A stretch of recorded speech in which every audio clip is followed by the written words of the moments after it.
Howdy Heroes Hearth, Kyle Fergusson here from Into the Nexus podcast with a Day 1 MEI guide. MEI is already taking shape as to where she's going to be setting up in the Nexus, and she is a great setup hero. But her damage is super low. Her survivability, however, is absolutely amazing. Unparalleled the amount of self-healing you can have on this hero. Now, since we last talked, the combo really hasn't changed. You are going to use that W and then bot people back into it with the E, depending on where they're off to. But just like our zone control characters like Nazebo, you might use that W to put a little wall action up and make sure people don't have an escape. Stop them, or at least force a choice that they have to make if they want to proceed through that zone. Now, what I want to tell you about right now is the baseline build you can use. No matter what build you go, you are not going to enhance MEI's damage. You really aren't going to enhance her lane clear much. She is going to need a big pile of damage behind her to succeed. But because of her just ridiculous amounts of self-healing, that means you can also draft really aggressive healers, like those Uthers or those Tyrandas. You can draft that Ariel, who is too busy taking care of your backline. It's a great companion with Rhaegar, who also has a little bit of healing output problems.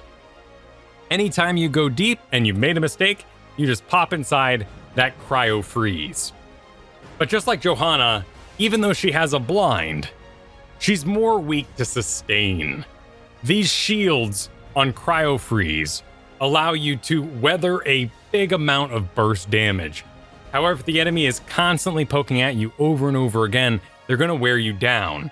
And you have some weaknesses that other tanks have as well.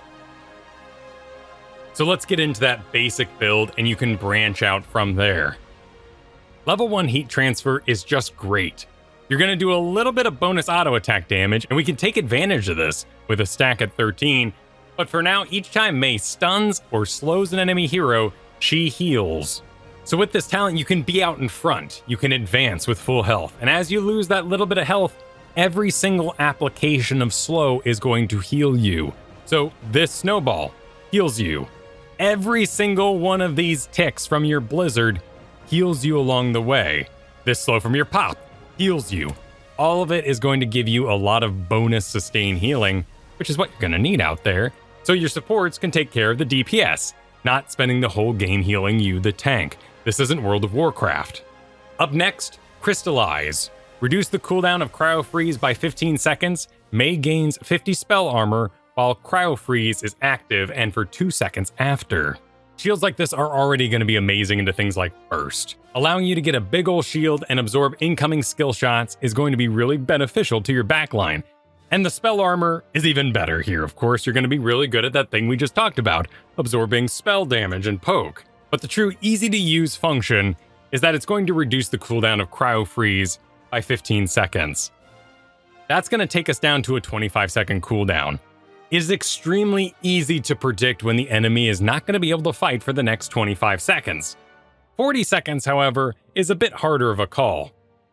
Use this to reduce the burden of mana on your healer, heal yourself up while you're rotating, while you're taking care of camps.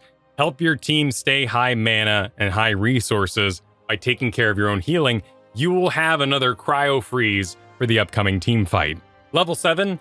Backup battery. This is a level 16 Muradin talent, basically, sitting at our level 7, and it has a 10-second reduction every time you get a regeneration globe. You can also activate it to remove roots and slows. It's also Voodoo Shuffle. This is going to give you that extra sustain healing you're looking for.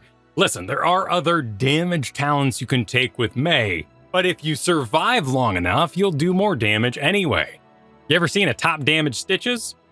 Heal yourself up. This also works underneath Cryofreeze. Avalanche is our mini Mighty Gust. It's our haymaker. Your icing moves through targets and allows you to line up avalanches. I'm not saying it's better than Ice Wall. I want you to use Ice Wall, but Ice Wall is radial targeted. It's actually pretty hard to aim in the thick of battle. There's a pretty large load up time. But while we're talking about Ice Wall, start practicing and start thinking about Ice Wall. The main skill you're going to want is Trap 'em. It's going to set up. Once this bar starts, you're good to go. 2.5 seconds of stasis. Your Blizzard pops at 2 seconds for a stun. So as long as you let it load up, start that bar, you'll be ready to rock with a stun on the other side. Ideally, of course, your team is ready to rock as well with all their heroics that you're going to pile on. Level 13, Cooling Servos. While Cryofreeze is active, MEI's basic ability cooldowns recover 200% faster. That part is nice.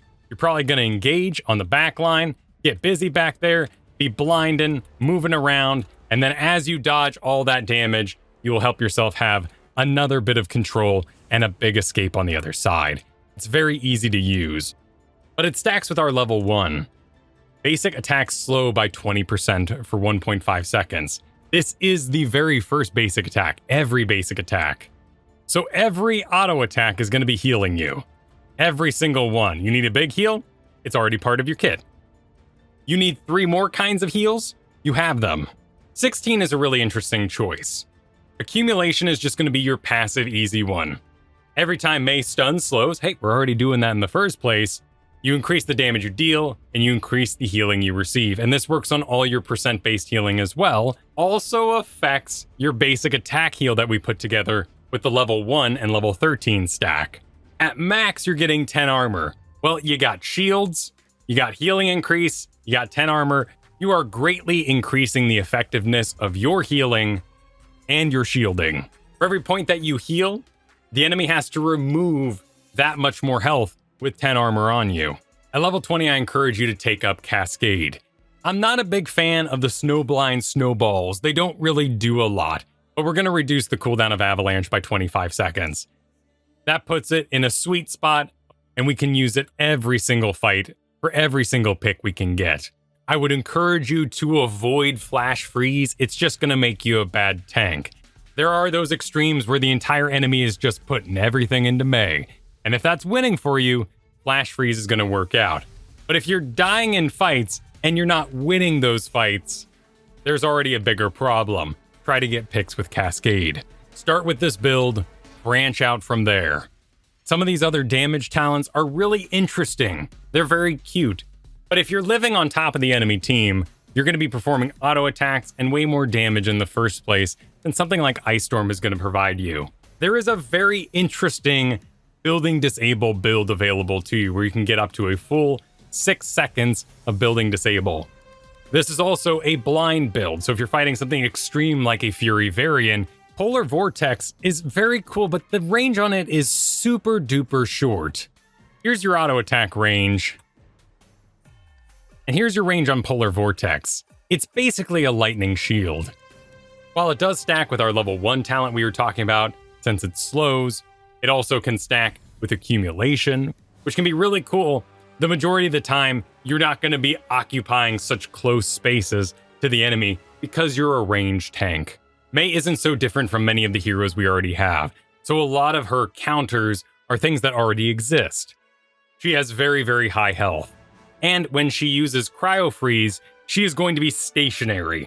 A lot like Leoric when he leaves his body behind after Wraith Walking, MEI is going to be exposed and be taking massive sustained damage from the likes of Tychus, Imperius, Sylvanas, even Vala. You also have several ice encounters, things that already plague Diablo and Mal'Ganis, oops that stop you from being able to engage, like Lucio or ETC. It's also very easy to mess up your icing around Johanna, who might be currently condemning and you're already on the way in. I also find Malfurion is a very good area counter, stopping MEI, much like Diablo, from going in where she wants and on the angle she wants. And one final tip for y'all, icing's range is very, very long.